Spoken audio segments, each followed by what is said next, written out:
Good morning student, मैं संदीप कुमार सिंह एक बार फिर चैप्टर 7 द पेनिनसुलर प्लेट्यू का दूसरा भाग लेकर के फिर आपके सामने है। स्टूडेंट, इसके पहले वाले वीडियो में हमने पेनिनसुलर प्लेट्यू के बारे में जाना कि प्लेट्यू क्या होता है, इसके डेफिनेशन के बारे में देखा, साथ ही साथ ये कौन कौन से राज्य में इसका एक्सटेंट है, विस्तार है, साथ ही साथ इसका निर्माण कैसे हुआ ये भी हमने जाना। और अब हम देखेंगे इसके कौन कौन से पार्ट हैं।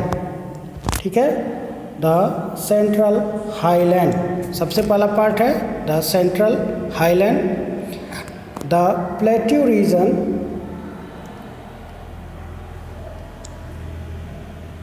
To the north of river Narmada is known as central highland. It consist the Malwa plateau and Chhota Nagpur plateau.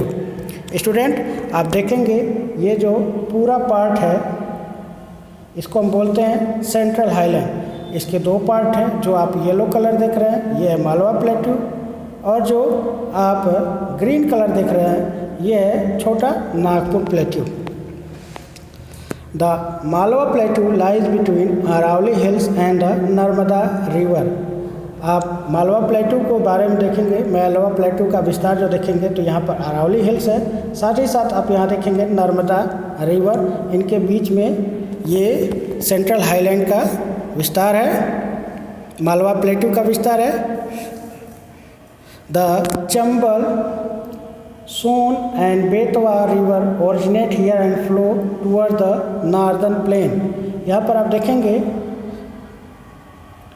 ये चंबल रिवर, साथ ही साथ सोन और बेतवा रिवर ये नॉर्दर्न प्लेन्स की तरफ बहते हैं और यमुना में जा कर के मिल जाते हैं। अब देखते हैं द सेंट्रल हाईलैंड का दूसरा पार्ट, द छोटा Nagpur plateau is called the store house of the minerals. यहाँ पर आप देखेंगे ये जो पार्ट है ये है छोटा नागपुर प्लेट्यू। ये इंडिया का सबसे रिच जो है प्लेट्यू रीजन है। इसके रिच होने की वजह से इसको हम क्या कहते हैं, store house of minerals. It has rich deposit of iron ore, coal, bauxite, manganese and limestone. यहाँ पर कौन कौन से खनिज पाए जाते हैं, iron ore, coal, bauxite and limestone. The important steel plant of Bhilai in Chhattisgarh and Bokaro in Jharkhand. Bharat की जो दो बड़े बड़े स्टील प्लांट हैं, बोकारो जो झारखंड में है और भिलाई जो छत्तीसगढ़ में, यहाँ पर लगाए गए हैं। अब हम देखेंगे प्लेट्यू रीजन का जो तीसरा पार्ट है और जो सबसे बड़ा पार्ट है, the Deccan plateau. The part of the peninsular plateau that lies to the south of Satpura range and river Narmada is called the Deccan plateau. Map के द्वारा हम समझेंगे। यहाँ पर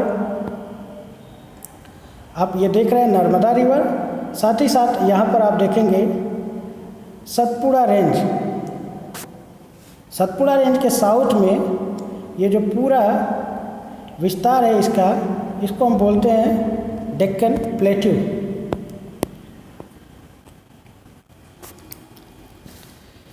Deccan plateau it increases in height from few hundred meters in the north to over 1000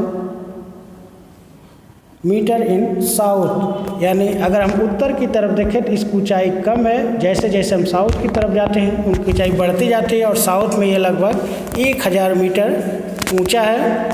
the Deccan plateau also slope from west to east. इसका जो ढाल है ये साउथ टू ईस्ट है। इसका जो ढाल है यहाँ पर इस तरफ है और वेस्ट में इस तरफ है। ठीक है,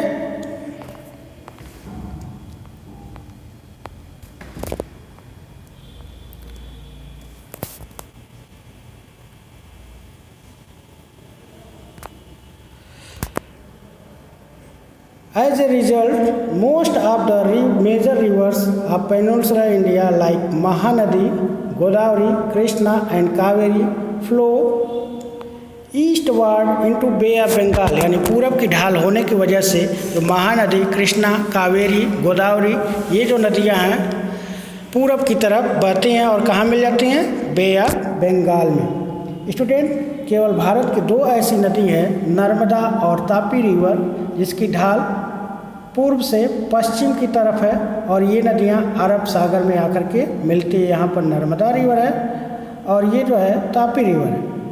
ठीक है, ये नदियाँ जो हैं अरब सागर में आकर मिलती हैं, बाकी सभी नदियाँ जो हैं वो पूर्व की तरफ बे ऑफ बंगाल में आकर के मिल जाती हैं। Unlike the snow-fed river of northern India, the river of peninsular India are fed by rain water. जैसा कि आप जानते हैं कि जो नॉर्दर्न माउंटेन से जो रिवर आती हैं उनको हम स्नो फेड बोलते हैं। स्नो फेड क्या होता है कि जो नदियाँ ग्लेशियर से अपना वाटर रिसीव करती हैं उसको हम स्नो फेड बोलते हैं, जबकि साउथ इंडिया रिवर क्या है? ये रेन फेड रिवर, यानी ये बारिश पर निर्भर होती है। इनको नदियों में पानी बारिश से मिलता है। they are therefore seasonal and have very little water during summer। इसी कारण से ये जो है इनको हम सीजनल रिवर कहते हैं, यानी मौसमी नदियाँ कहते हैं, और गर्मियों में इनमें पानी बहुत कम होता है। As the landscape is rugged, these rivers flow faster than river of northern plains and from number of spectacular waterfall। ये जो लैंडस्केप है यहाँ का साउदर्न प्लेट्यू का, ये रग्ड है, यानी कहा जाए ऊबड़ खाबड़ है और इनकी ढाल तेज है। इस कारण से ये बहुत तेज़ी से बहती हैं, जबकि नॉर्दर्न प्लेन्स में नदियाँ जो हैं वो बहुत धीरे धीरे बहती हैं। प्लेन होने की वजह से इनकी स्पीड कम होती है, जबकि साउथ इंडिया में इनकी स्पीड ज़्यादा होती है और ये पहाड़ों से ऊपर से होकर के गिरती हैं तो ये वाटरफॉल बनाती हैं। ठीक है, like Jog fall, Dhuandhar fall and Hogenakkal falls and Shivasamudram fall, जो एग्जाम्पल हैं Jog fall, Dhuandhar fall, Hogenakkal fall and Shivasamudram fall. ये जो है ऐसे फॉल्स या कह लीजिए जलप्रपात बनाती हुई चलती हैं। यहाँ पर देखेंगे, this picture show the Rocky and uneven landscape of Deccan प्लेटू, numerous waterfall. आप देखेंगे जो लैंडस्केप है ये ऊपर से पानी नीचे की तरफ गिर रहा है, जिसकी वजह से ये नदियाँ वाटरफॉल बना रही हैं। The river Godavari during in summer, हमने पहले ही बताया कि नदियाँ जो हैं गर्मियों में इनका पानी रिसीव नहीं होता है, पानी बरसात नहीं होता है, इसकी वजह से ये नदियाँ सूख जाती हैं और पानी इनका कम हो जाता है।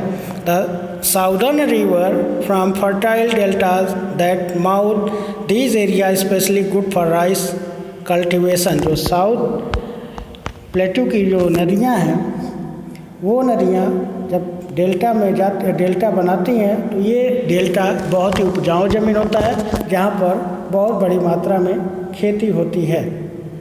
अब आते हैं द वेस्टर्न एंड ईस्टर्न घाट।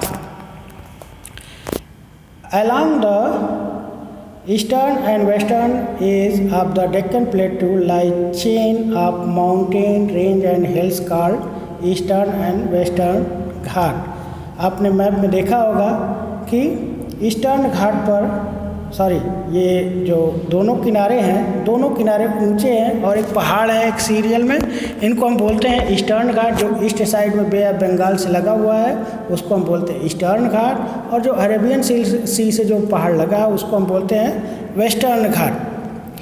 तो वेस्टर्न घाट जो है ये सबसे ऊंचा पहाड़ है, जबकि प्लेट्यू है, और ईस्टर्न घाट जो उससे नीचा और अनइवन है। इसमें जो नीलगिरी और जो है ये दोनों ईस्टर्न घाट और वेस्टर्न घाट ये आकर के कहाँ मिलते हैं? नीलगिरी हिल्स तमिलनाडु में मिलते हैं। स्टूडेंट, ये आपका जो है साउदर्न प्लेट्यू के फिजिकल के बारे में हमने पढ़ा, सेंट्रल हाईलैंड, मालवा प्लेट्यू और ईस्टर्न और वेस्टर्न घाट। नेक्स्ट वीडियो में हम life in the peninsular plateau के बारे में पढ़ेंगे। तब तक के लिए धन्यवाद।